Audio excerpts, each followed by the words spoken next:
વગર તપાસે છેડતી કેવી રીતે દાખલ થઈ? તમે જોઈ છેડતી? તમે જોઈ? તમે પોતે ત્યાં ઊભા હતા, તમે પેલી બેનને ધક્કો મારીને બહાર લઈ જાવ છો. એ તો સાહેબ એ તો પછી હું આવી હતી, એ પેલા તો બનાવ બની. તમે છેડતી જોઈ? ત્યાં છેડતી કરવા ગયા હતા લોકો? બનાવ બની. હું શું કહું, આ છેડતી કરવા ગયા હતા ત્યાં? એ છેડતી કેન્દ્ર છે? એ કોલેજ છે તો ત્યાં છેડતી કરવા ગયા?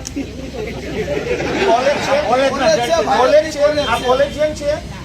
તો ટેકાના ભાવની ખરીદી કરનારા લોકો ખેડૂત પાસેથી પૈસા માંગે છે, એના માટે થઈને કોઈ એમને જાણ કરી, તો આનું શું છે?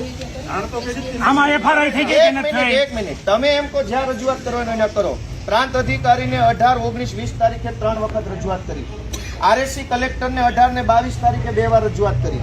કલેક્ટર સાહેબને 24 તારીખે મેં રજૂઆત કરી. 24 તારીખે સીઈઓને રજૂઆત કરી અને 24 તમને એફઆઈઆર આપી. હજુ તમે એમ કહો રજૂઆત કરો તો આ ગુંડા તમને રજૂઆત કરવા આવ્યા હતા?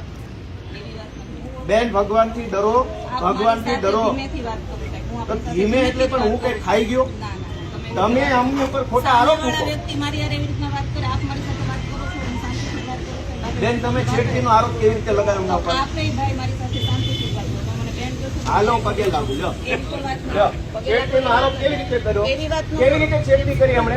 નહીં, કેવી રીતે છેડતી કરી હમણે? છેડતી હરિયાળીનો બધું કે છે, મેં કીધું. પગે લાગુ તમને. લો, પગે લાગુ. લો, છેડતી કેવી રીતે કરી? બેન,